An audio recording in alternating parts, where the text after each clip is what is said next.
Most people grow up believing the Federal Reserve was created as a public safeguard, a neutral institution designed to protect ordinary citizens from reckless bankers and runaway markets.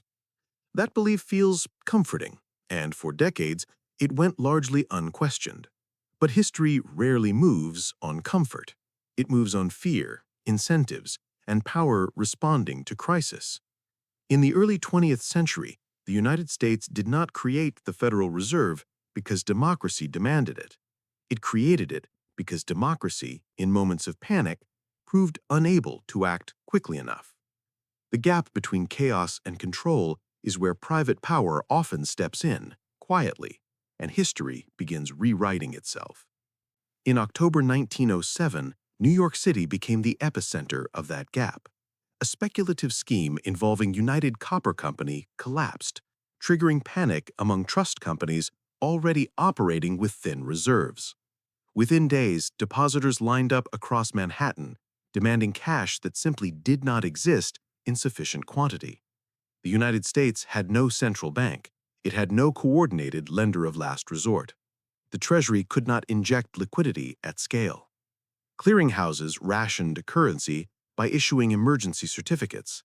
Payrolls faltered. Commerce slowed to a crawl. While President Theodore Roosevelt governed from Washington, the real decisions keeping the system alive were made elsewhere, inside the private library of John Pierpont Morgan at 23 Wall Street and later at his Madison Avenue residence. It was there, not in Congress, that bankers were summoned, balance sheets examined, and institutions chosen for survival. That moment mattered far more than the headlines suggested at the time. Morgan did not act as a public official. He acted as a system stabilizer. In effect, he decided which banks would receive liquidity support and which would be allowed to fail. No law authorized him. No election placed him there. Yet without his coordination, the financial system would likely have collapsed. The uncomfortable implication was impossible to ignore. In moments of economic crisis, technical expertise and concentrated capital carried more immediate power than democratic institutions. The Panic of 1907 exposed a structural weakness that politics alone could not resolve. As the panic subsided in late November 1907, fear transformed into determination.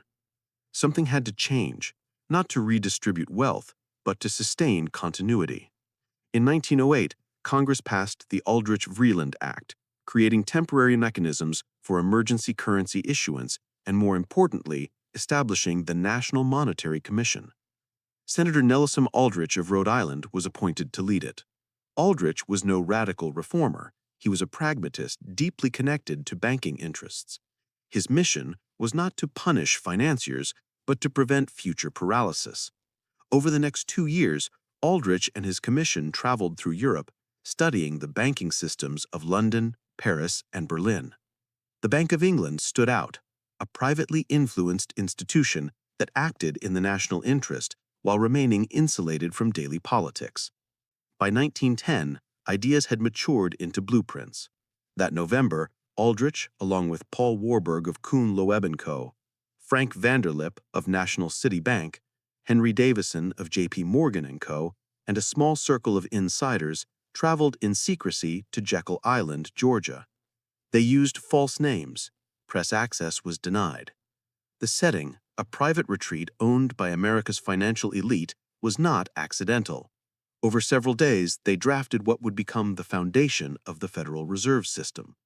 The goal was not centralization for its own sake. It was coordination. Reserves would be pooled. Liquidity would be mobilized in crises.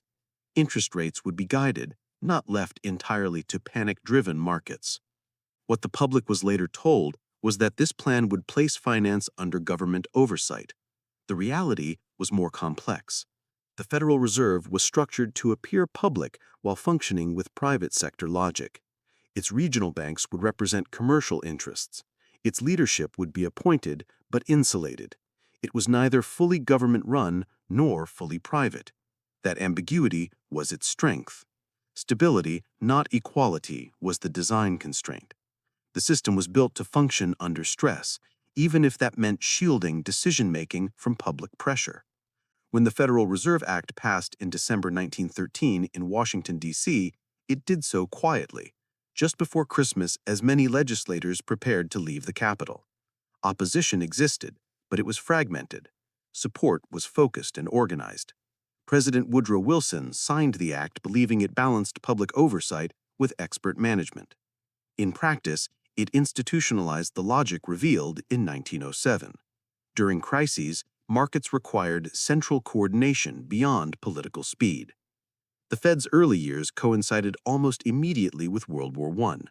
When the United States entered the war in 1917, the Federal Reserve proved indispensable. It coordinated bond issuance, managed reserves, and helped fund unprecedented government borrowing. Emergency justified existence. War justified permanence. Over the 1920s, the Federal Reserve's influence expanded. Interest rates became a policy instrument. Credit conditions were managed to cool speculation or stimulate growth. International capital flows increasingly reacted to central bank decisions. The system rewarded scale, access, and sophistication. Large banks adapted quickly. Smaller institutions struggled. The quiet redistribution of financial resilience had begun. Savers felt stability. Investors learned leverage. Risk slowly re-entered through the back door. The Great Depression of 1929 tested the system's limits. Early Fed responses were cautious, constrained by gold standard orthodoxy and institutional hesitation. But the lesson that emerged after 1933 was enduring. Emergencies expand authority. New lending facilities appeared. Market interventions normalized. By the mid-20th century, central banks no longer merely dampened panics, they actively shaped recoveries. Governments spent, central banks enabled conditions for that spending. Fiscal and monetary power became interdependent yet distinct.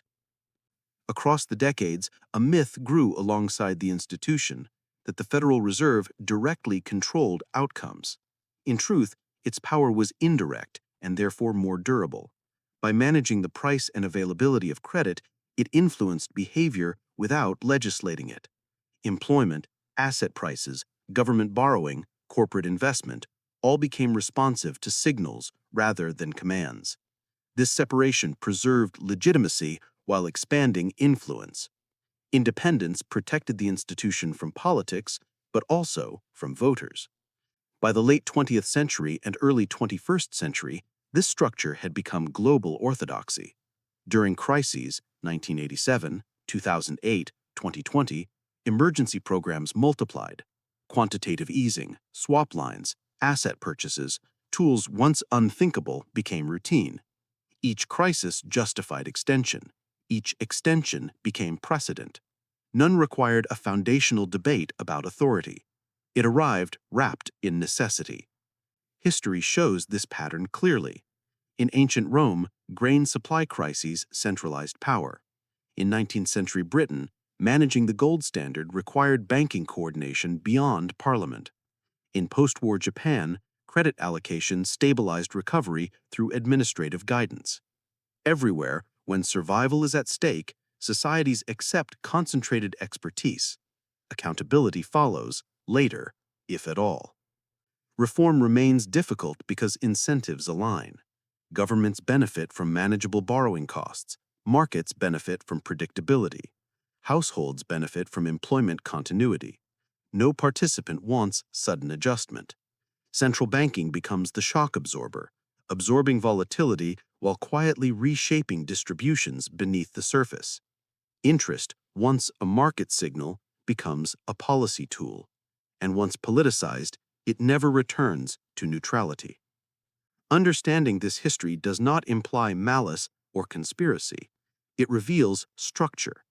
Power flows towards those who understand systems earliest and act decisively under pressure.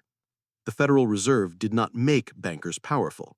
It acknowledged the power they already exercised and built an institution to contain it, extend it, and legitimize it. Today, when policy announcements move markets more than elections, that arc becomes visible. Authority was not seized, it was delegated, gradually, rationally, under stress. That is how durable systems form. If this historical journey has sharpened how you see modern finance, not as chaos, but as consequence, then you were already ahead of most observers. Understanding does not grant control, but it grants clarity, and clarity, historically, has always been the real currency of power. If today's story changed how you see finance, not as noise, but as historical architecture, then you're already ahead of most viewers. This channel exists to decode those historical structures. Support this work. Subscribe to History of Finance Decoded. Share this episode with one person who values evidence over assumptions.